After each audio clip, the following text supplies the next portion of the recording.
الصهيونية لم تستطع أن تحاربنا طبعا حاربتنا، ولكن لم تستطع أن تعمل فينا بطعنتها أو أن تؤثر فينا.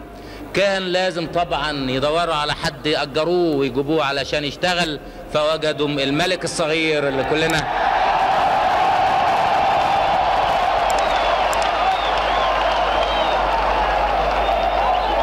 الملك الصغير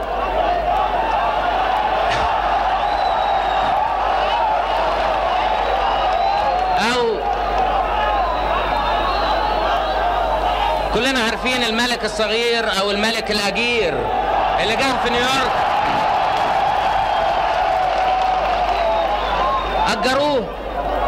أجروه علينا في نيويورك، على العرب كلهم، مش على الجمهورية العربية المتحدة وحدها، علشان يجي يبوظ الهيبة زي اللي بيأجروهم هنا عشان يبوظوا الفرح أو يروحوا يعملوا.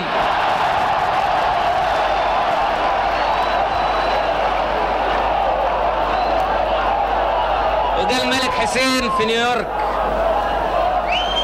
كل اللي قالوه الصهيونية بعد ما اتكلمنا وبعد ما بينا موقف العرب وهيبة العرب وقوة العرب، الصهيونيين ما قدروش يعملوا حاجة. طلع يوم خبر في الجرايد الملك الصغير جاي إلى نيويورك عشان يتكلم باسم القومية العربية. كان أول تعليق لينا والله أجروا جده قبل كده، ما يأجروش هو ازاي؟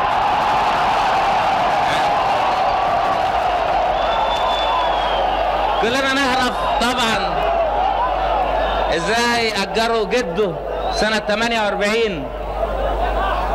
أجروه على العرب كلهم، وأجروه على فلسطين، وأجروه على شرفنا، وأجروه على دمنا، وأجروه على روحنا. وطبعا تآمر أعوان الاستعمار مع الصهيونية، وتآمر الملك عبد الله في هذا الوقت ضدنا، وكان يمثل الخنجر. ولكن احنا أخذنا الدرس، إذا جم النهاردة أجروا حفيده لن يستطيع حفيده مهما ادوله أي خنجر إنه يجرحنا أو يعور أي واحد فينا.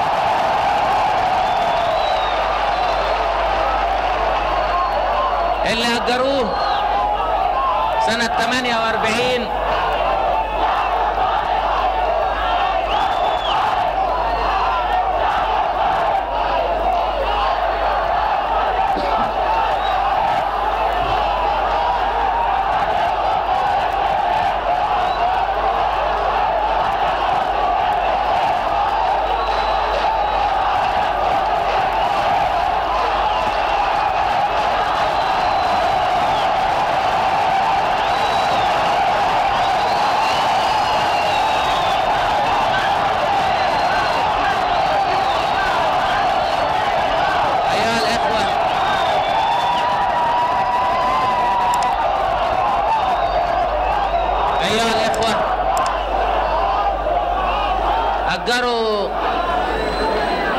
الملك الصغير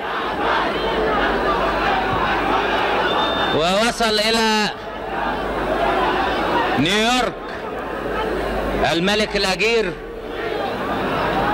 واستنينا نشوف هيتكلم هيقول ايه. طبعا ما كانش في امل الولد طبعا يبقى سر جده وسر عيلته، والولد اما يطلع لجده ما بتبقاش غريبة. جاء الى نيويورك علشان يتكلم.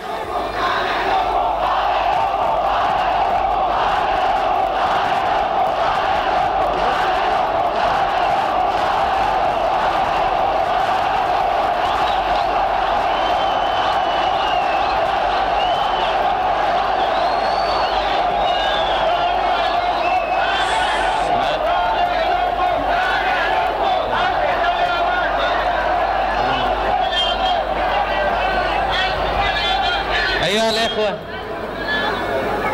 الجدع اللي هناك ده بلاش الميكروفون انت. أيها الإخوة، جاء الملك حسين إلى نيويورك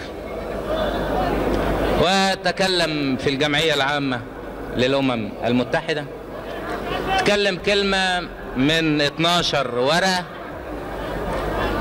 حط فيها منها، اتكلم منها يجي 5 ورقات ضد الجمهورية العربية المتحدة، واتكلم 5 كلمات عن فلسطين و5 كلمات عن الجزائر، والباقي شتم فيه في الاتحاد السوفيتي وشتم فيه في سياسة الحياد الإيجابي. قال إيه الملك الأجير أما اتكلم في الجمعية العامة؟ وقف يقول للجمعية العامة أن هناك خطر كبير يهدد الأردن، وأن هناك توتر بين الجمهورية العربية المتحدة والأردن، وإن الجمهورية العربية المتحدة تريد أن تهدم الأردن، وإن هزاع المجالي مات، وإن الحالة هناك مطربقة على دماغه، وإن هو ما عندوش حاجة أبدا، عندوش حاجة أبدا في الأردن. كل الطربقة اللي على رأس الملك حسين في الأردن من الجمهورية العربية المتحدة، ونفى خالص إن في حاجة اسمها شعب الأردن، وطلب من الناس اللي بيسمعوا منه هذا الكلام إنهم يصدقوه. طبعا يعني حاجة مؤسفة ان واحد عربي وملك عربي، ولو انه طبعا يعتبر سليل الخيانة في العالم العربي، ولكن برضو امر يؤسف اليه ان هذا الملك العربي يجي ويتأجر علشان يلاقي ان القومية العربية والامة العربية كسبت مكسب يحاول انه يهدمه. ولكن هل استطاع حسين ان يحقق اهدافه؟ هل استطاع الملك الأجير أن يحقق أي هدف من هذه الأهداف؟ أنا قابلت عدد كبير من الوفود، من رؤساء الوفود، وكان كل واحد يتساءل عن كلمة الملك حسين، وكان كل واحد بيبدي أسفه وأساه إن العالم العربي فيه مثل هذا الشخص، ثم يعود ويتدارك ويقول ولكن طبعا هذا الامر مش جديد، لان الملك عبد الله ده بيسير على منواله، والولد برضه سر جده. وكان كل واحد في الدول الاسيويه الافريقيه، الدول الحره، الدول المستقله، يعتقد ويؤمن ان هذا الشخص اللي هو الملك حسين جه الى نيويورك متأجر علشان يخدم القضية الصهيونية ويخدم قضايا الاستعمار، وعلشان يأثر في الهيبة العربية اللي بنيت في هذه الدورة في الأمم المتحدة. لم يستطع حسين أن يحقق أي هدف. ليه؟ كل واحد كان بيتساءل عن مثلا مقتل هزاع المجالي. هم وجهوا لنا اتهامات كتيرة عن مقتل هزاع المجالي، ولكن هل تصوروا ان العالم نسي ان هزاع المجالي عينوا تمبلر في سنة 55 في ديسمبر سنة 55 رئيس للوزارة، وان شعب الاردن اللي بينساه حسين النهاردة وهو بيتكلم واللي بينفي وجوده، شعب الاردن استطاع انه في 24 ساعة يطرد هزاع المجالي من رئاسة الوزارة، يطرده من رئاسة الوزارة ويجعله يهرب خارج عمان. ده شعب الأردن، شعب الأردن القوي الأبي الحر اللي ما مكنش تمبلر.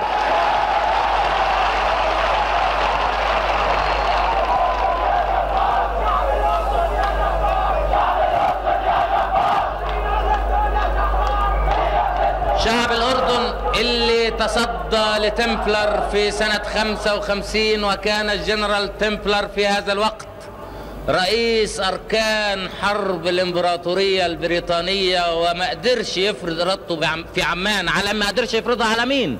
فرضها على الملك حسين، ولكن لم يستطع أن يفرضها على شعب الأردن، لأن شعب الأردن فرض إرادته بعد 24 ساعة من تنفيذ إرادة تمبلر ومن رضوخ حسين إلى إرادة الاستعمار.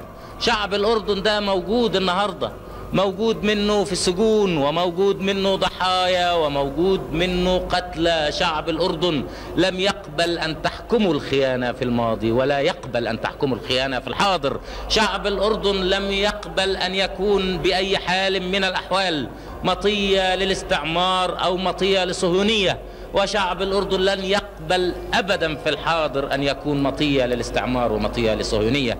كان كل واحد من اللي قابلتهم هناك يعلم أن شعب الأردن هو الشعب السائر على الملك الصغير الملك الأجير.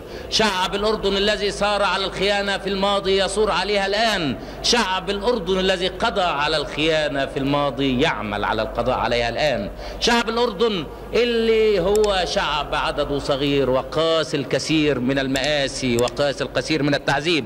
شعب الأردن اللي فيه منه آلاف وعشرات الآلاف في السجون النهاردة، والملك الصغير الملك الأجير بيعتقد انه هو يستطيع انه ينسى شعب الأردن ويستطيع انه يخدع العالم ويروح يقول ان العرش اللي بيهتز فوق راسه ده سببه الجمهورية العربية المتحدة، مش سببه الخيانة ولا سببه أنه عميل للاستعمار ولا سببه أنه حليف للصهيونية، ولكن كان الملك الصغير الأجير في هذا إنما يخدع شخص واحد، يخدع نفسه فقط، ولم يستطع أن يخدع أي فرد من اللي استمعوا إليه في الجمعية العامة للأمم المتحدة. وارتدت الطعنة الخائنة إلى الصدر الخائن الذي وجهها إلى الأمة العربية وإلى الجمهورية العربية المتحدة، لأن كل من استمع إلى هذا الملك الصغير إنما كان يعلم أنه يعبر عن رأي أعداء القومية العربية وأعداء الجمهورية العربية المتحدة. دي نتيجة مجهود الملك حسين في نيويورك، واللي أجروه كمان هو واللي أجروه، كل ده نتيجة مجهودهم. طبعا بنقدر نقول ان في نقطة حبر يمكن، ولكن نقطة حبر بتتمسح بالاستيكة ببساطة في نص دقيقة.